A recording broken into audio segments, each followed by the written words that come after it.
on, spinal column, don't let me down now. Hey guys, welcome to my map, Siege Grove A5. This is my layout changes that I made. So this update is focused primarily on just layout stuff, and also notable, the environment for the skybox and all that has changed because of what I talked about last time. I wanted to have a maybe jungle or mine theme for this, so I'm playing with the skybox settings and using some of the mine assets to kind of get an idea of what vibe I want. And I actually really like the almost somber nature of it, so like how it's coming together so far. So I've designated this area as a soft choke. So basically what I mean by that is I want this area to be able to be defended, but not like held for just a ridiculous amount of time. So a really well coordinated team versus an uncoordinated team should be able to hold this, but a coordinated team versus a coordinated team you should be able to put up resistance here to slow down the capture of the cart, but not just like turtle here. So that's kind of the idea I wanted. So two of the biggest things you'll notice is this new, I guess, pillar wall thing that came out here. This gives me some like space here for a little bit more safety from, you know, whatever's going on around the point, as well as, you know, safety from that. So you know, this is a fairly safe place that's still close to the control point. So this is also good for the control point phase, because this is a place where engineer could set up his teleporter, or you know, you could stage your pushes from this side if you wanted to. And then the other thing is this diagonal wall, I guess you call it. I guess it's a wall. This basically cuts and frames the gameplay space the way that I wanted to. Also, I did not do it with this intention, but I like it for this reason. It's kind of reminiscent of the Paladins map I originally based this map off of, so I kind of like that too, because on Warder's Gate you do have the little diagonal thing connected by, I guess, rocks, so they you know, it's kind of maybe a little bit of a callback to that. But so primarily this frames this gameplay space so that this, you know, you can, and again, when I said soft choke, I meant like, well, you know, this isn't completely restrictive, so you can, I mean, there's quite a bit of freedom here to move around, so it's not like you're, you know, stuck in one place. You can do some things here. So it's like, it's not completely dictative, but it's also not completely non-dictative. So if this wasn't here, then like, you know, people would be able to just rocket jump from any part of this, or jump around, or you know, maybe even like they can get up here and spam out sentry guns and such. So this does require a little bit more skill to play around, I guess. So it also like cuts the, you know, the main thing is it cuts this gameplay space kind of in two. So this is no longer just a flat area anymore. I also added a couple, you know, ground props to spice things up a little bit. So, you know, this is something you play around, put traps on, you know, that kind of stuff. I've hesitated to put props down just because I want to be as minimal as possible, but you know, I might be getting towards the stage where I should probably start adding, you know, props more into the areas that are really bland and empty. Probably like this room probably could afford to have some props in it. And so the other major change I made is instead of having the S that was here, this is now a consolidated route. So it's now a balcony, and so you can see a good amount of stuff from here, but it's not like, I wouldn't call this like broken or overpowered. So, you know, a sniper can be here, but sniper can't do that much from there. Also, a counter sniper can snipe from here, or he can snipe from the other balcony, or even like, you know, if you're really gutsy, you can send your sniper to snipe from down here. So there's a lot of things that sniper would have to watch anyway. So this, and because this area is relatively small, it will probably be pretty hard for sniper to be that effective here.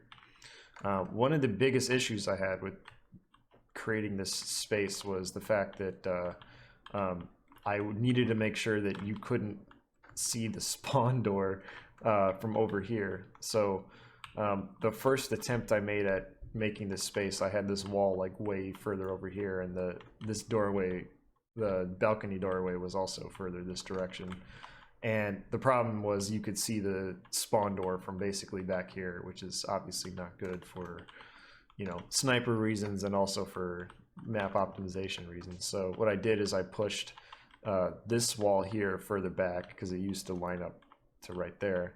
I pushed it a lot further back in this direction, and then I moved this doorway over here. And then I slid this doorway over, which also I think helps the, like has, you know, even spacing between these doorways. So it's a little bit more, and I think it's a little bit more, it feels a little bit better, I guess. And then obviously, you know, new props. So using the tree props here and using the Mayan control point, which I think looks so cool. I really like this control point. You know, some also Mayan rocks here, and yeah. So one thing I was kind of unsure about what to do is how do I clip these trees, because they're like default collision box would be pretty obnoxious to play around. So what I did was I turned off the collision on the tree, and then I wrapped a player clip and a block bullets around it to kind of emulate what it would normally do. Obviously, I don't want people to be able to stand on top of the trees, so I don't like this, but I pulled the player clip all the way to the top of the skybox here, so you can't possibly stand on top of it. And then the block bullets only goes as far as the tree goes. And I don't like this for a number of reasons, but you know, because I wonder if like people think they should be able to stand like way on top of the tree or whatnot. So that's something I'm gonna be keeping my eye out for feedback on. And you know, if you have tips on how to do that in a better way, then definitely let me know. So another thing that I did, or I guess didn't do, was I have this diagonal thing not clipped off, and the reason I chose not to clip this off was because I can think of lots of reasons this would be really strong, and also lots of reasons why this would not be very effective. And instead of me trying to sit here and just like contemplate how effective it is, I just want to actually just test it and like see these ideas play out. So I have my idea of how this is going to play, and I want to see what happens when people play on it. So if it is overpowered, I want people to use it to be overpowered so that I can see that it is in fact overpowered. Or if it's not a problem, then it's not a problem, right? So you know, this is, I guess, me trying to get out of a state of what people would call analysis paralysis, where you just not sure what to do. So like, oh, I'm like, well, I like how this thing looks, but if I have to clip it, then I want to put a thing on top of it so that it's more obvious, but then it looks weird. And then I'm like, well, maybe I just scrap the whole idea. And then I get into this, you know, nonstop thing about like, wow, well, what do I put there? And then, you know, you start like overanalyzing something that like it could be that it's just not a problem. So I want to see that. So if it is in fact a problem, I want someone to abuse it, right? So in my playtests, I've told people that if you find something you think is a problem, then make it a problem. Make it obvious to everyone on the server that this is a problem, because I want to see it exploited to the fullest extent. Because then I can know how bad it can actually get. If people can't or are unable to use something to that degree, then maybe it's not a problem. So that's kind of been my thinking as of late. So I'm I guess I'm spending less time trying to overanalyze layout changes that I'm making. So that's kind of like my emphasis is going to be a lot more on just testing and faster iteration than trying to, think about how I'm going to design something. I'm just going to I'm going to try to be a little bit faster than I normally am. And so one problem I frequently run into is that I tend to want to make maps as minimally as possible, because personally I'm a bit of a minimalist. I only purchase items that I need. I don't really buy stuff that I want, or I guess I don't want things, but I digress. I only want there to be like as few things into the gameplay space that are essential as possible. So that's why I've kept everything to just like, a dev texture language that I guess I am consistent about. So like one thing I'm doing is all the walkable surfaces in the ceilings, I guess, are, unless you can walk on the ceiling, all the walkable surfaces have this blue dev texture, or the red on the other side. So like this is my language to say you are intended to walk on this, and then all the walls are made out of the white stuff. So this is like an internal language, and so I've tried to keep it as simple as possible for that reason. So, and then doorways, I also align them in blue, or or in this blue dev texture or the red dev texture, so that that it's a doorway. So it's just like, in lieu of detailing, this is my way of signposting. And so the other tendency I have is, alongside minimalism, I tend to try to make stuff as, I try to make stuff open, because I play a lot of Soldier, and I like maps like Process and Sunshine that are very open. So I tend to make stuff that's probably too open, and I need to maybe add more, or maybe introduce things that make it have open areas, but things that are less open. So one example of this is that I actually personally, this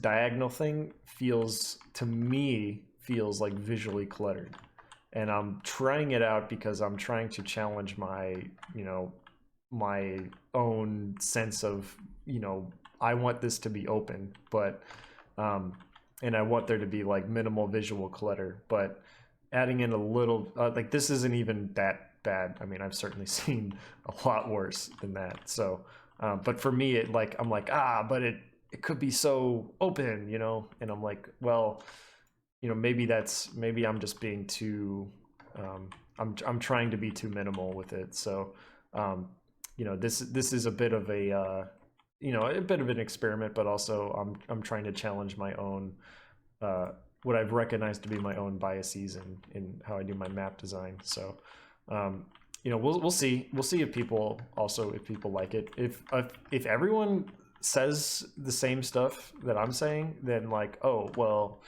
maybe I was right about that. And it's hard to really understand your own biases sometimes. So but this also does accomplish what I believe will accomplish the gameplay that I want. Obviously, playtesting will reveal all the ways in which I'm wrong. I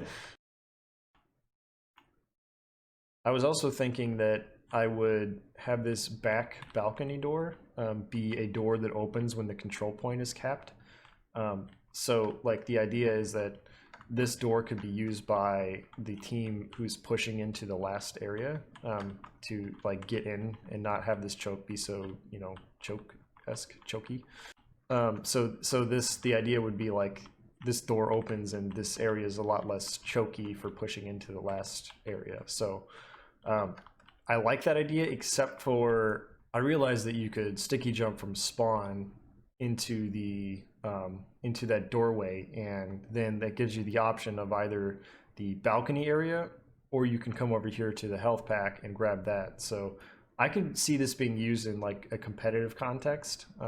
So I actually want to leave it just to see if people use it that way, if people are rolling out that direction, or if scouts and soldiers use it. I want to just see that.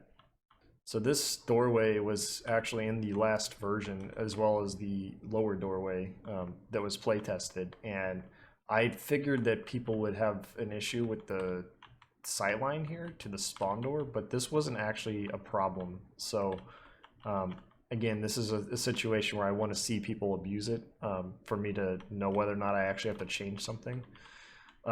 As to what I'll change, I'll probably have to move that spawn door in some way, or I might have to, well, I don't know. I have to think about that quite a bit, which is why I haven't changed it yet. So again, I need to see somebody abuse this before I, am forced to change it up. So that's really it. The only thing I'll leave you with is, obviously Grove doesn't make much sense for a jungle, I guess. So I'm thinking about changing the name of the map when it gets into, when I start actually detailing it and putting it in beta. So the name I have in mind right now is Siege Relic, because the idea I had was that, the blue team would be researching these temple ruins, maybe searching for a relic, and then the red side would be like a cave, and so like maybe the cave has a relic or something. I don't know, but it also one of the hard things about Mayan theme is that all the names of the cities. Well, first of all, there's already maps with those names, and secondly, it's difficult to pronounce some of those things. So I want to make it approachable, but still imply what the theme is. So the best I've come up with so far is Relic. So if you have name suggestions, let me know. But I'm definitely not at the stage at the moment to really be worrying too much about that. But I'm trying not to get too excited about being able to finally detail this stuff. But because I'm still ironing out some gameplay here. But if this plays the way I think it will, then I think I'm actually pretty close to being able to start working on maybe some more detailing-oriented stuff, and possibly even, depending on feedback, working on some of the polishing up the HUD stuff. So anyway, that's all I got. So thanks for watching, and we'll see you in the next one.